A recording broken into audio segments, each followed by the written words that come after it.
안녕하세요. 우리 몸속에 아주 정교하고 복잡한 전기 시스템이 숨겨져 있다는 사실 혹시 알고 계셨나요? 오늘은 바로 그 경이로운 생명의 불꽃, 우리 몸의 전기가 어떻게 작동하는지 한번 들여다보려고 합니다. 자, 한번 생각해 보세요. 손가락을 움직여야지 하고 마음먹는 순간 어떻게 1초도 안 되는 그 짧은 시간에 실제로 손가락이 움직일 수 있는 걸까요? 오늘 바로 이 신비로운 과정의 비밀을 함께 파헤쳐 보겠습니다. 이 모든 것의 핵심은요, 바로 전기 신호에 있습니다. 우리 몸의 신경과 근육은 눈에 보이지 않는 아주 작은, 그리고 믿을 수 없을 만큼 빠른 전기 신호를 이용해서 서로 대화를 나누는 거죠. 네, 정말이에요. 뜨거운 냄비에 손이 닿았을 때 반사적으로 앗! 하고 손을 떼는 것부터 아주 복잡한 수학 문제를 푸는 그 순간까지 우리 몸에서 일어나는 모든 일의 시작점에는 바로 이 작은 전기불꽃이 있습니다.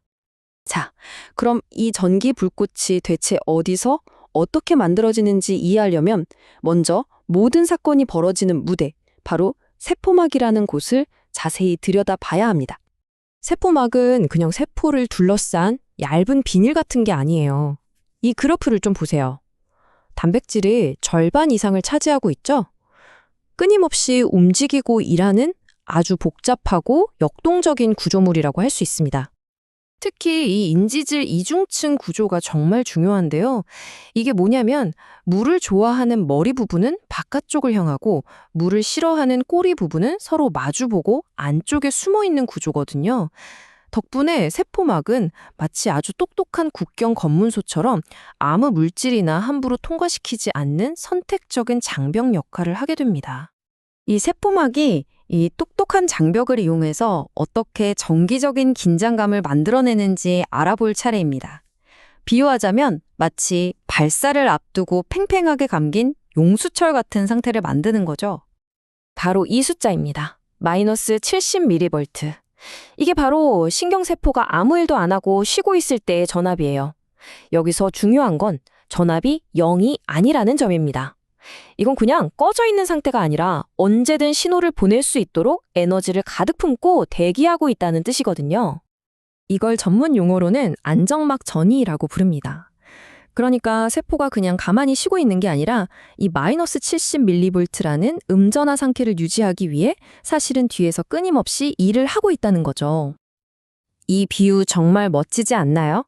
쉬고 있는 뉴런은 완전히 충전된 배터리와 같다. 그럼 이 배터리를 계속해서 충전시켜주는 숨은 영웅은 과연 누구일까요? 바로 나트륨, 칼륨 펌프입니다. 이 펌프는 세포막에 박혀서 지치지도 않고 계속 작동하는데요. 말하자면 우리 몸속 세포의 배터리 충전기라고 할 수 있죠. 자, 이 펌프가 어떻게 일하는지 한번 볼까요? 아주 규칙적이에요. 먼저 세포 안에서 나트륨 이온 3개를 붙잡아서 에너지를 딱 써서 세포 밖으로 퍼냅니다. 그리고 동시에 밖에서는 칼륨 이온 2개를 붙잡아서 안으로 끌고 들어와요. 자, 보세요. 3개가 나가고 2개가 들어오죠? 그럼 매번 양전화 하나가 밖으로 더 나가는 셈이잖아요. 바로 이 작은 차이가 계속 쌓여서 세포 안이 바깥보다 상대적으로 음전화를 띠게 되는 겁니다. 좋습니다. 이제 드디어 이야기의 클라이먹스에 도착했습니다. 마침내 그 불꽃, 우리가 활동 전위라고 부르는 것이 어떻게 팡! 하고 터지는지 직접 확인해 보시죠. 이 불꽃은 아주 명확한 4단계를 거치는데요. 마치 전압이 롤러코스터를 타는 것과 같아요. 안정적인 상태에서 시작해서 순식간에 치솟았다가 다시 똑 떨어지고 잠시 기준점보다 더 내려갔다가 제자리로 돌아오는 과정이죠. 자, 첫 번째 극적인 변화, 탈분국입니다. 어떤 자극이 빡 오면요. 그동안 굳게 닫혀있던 나트륨 통로라는 수문이 활짝 열립니다. 그러면 세포 밖에 있던 나트륨 이온들이 그야말로 폭포수처럼 세포 안으로 쏟아져 들어오겠죠?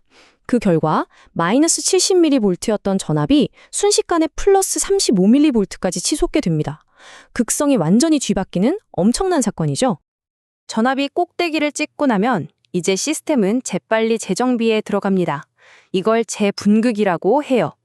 나트륨 통로는 이제 닫히고 이번엔 칼륨 통로가 열립니다. 세포는 이제 양전하를 띤 칼륨 이온들을 밖으로 내보내면서 정신없이 치솟았던 전압을 다시 원래의 안정적인 상태로 되돌리려고 하는 거죠. 그런데 이 칼륨 통로가 닫히는 속도가 조금 느려서요. 전압이 원래 마이너스 70mV를 살짝 지나쳐서 아주 잠깐 더 내려가는 현상이 나타납니다. 이걸 과분극이라고 해요. 마치 브레이크를 밟았는데 살짝 더 밀려나는 것처럼요. 그리고 나면 마침내 우리의 영웅 나트륨 칼륨 펌프가 모든 걸 다시 제자리로 돌려놓고 다음 신호를 기다리는 안정 상태로 완벽하게 복귀합니다. 자, 이렇게 만들어진 전기 파동이 신경을 타고 끝까지 무사히 전달되었습니다. 그런데 이 보이지 않는 전기 신호가 어떻게 근육이라는 물리적인 덩어리를 움직이게 만드는 걸까요? 이제 그 마지막 연결고리를 맞춰볼 시간입니다. 전체적인 흐름은 이렇습니다. 전기 신호가 신경의 맨 끝에 도착하면 여기서 신호의 종류가 바뀌어요. 아세틸콜린이라는 화학 메신저가 나와서 근육에 신호를 전달하죠. 이 메신저가 근육에 새로운 전기 신호를 만들고 그 신호가 근육세포 안에 저장되어 있던 칼슘을 방출시키는 최종 스위치가 되는 겁니다. 그리고 바로 이 칼슘이 실제 근육을 수축시키는 진짜 주인공이죠. 이건 정말이지 아름다운 분자 수준의 기계장치라고 할 수 있어요. 칼슘이 자물쇠 역할을 하는 트로포닌이라는 단백질에 딱 결합하면 그동안 가려져 있던 액틴의 결합 부위가 드러나요. 그러면 마요신이라는 단백질이 갈고리처럼 생긴 머리로 액틴을 딱 붙잡아서 당깁니다. 이 과정이 반복되면서 근육 전체가 짧아지는 수축이 일어나는 겁니다. 정말 놀랍지 않나요? 눈에 보이지도 않는 작은 전기 불꽃 하나가 화학적인 메시지로 바뀌고 이게 다시 우리 몸을 움직이는 물리적인 힘으로 변환되는 이 모든 과정. 이게 바로 우리 몸속에서 매 순간 쉴 새 없이 일어나고 있는 생명의 언어입니다. 오늘 우리는 생명의 전기 신호가 어떻게 작동하는지 그 기계적인 원리를 따라가 봤습니다. 하지만 여기서 한 가지 질문이 남죠. 이 모든 것이 이렇게 예측 가능한 이온과 단백질의 연쇄 반응이라면 내가 움직여야지 라고 생각하는 바로 그 나의 의도는 대체 이 과정의 어디에서 시작되는 걸까요? 한 번쯤 생각해 볼 만한 질문을 남기면서 오늘 설명은 여기서 마치겠습니다.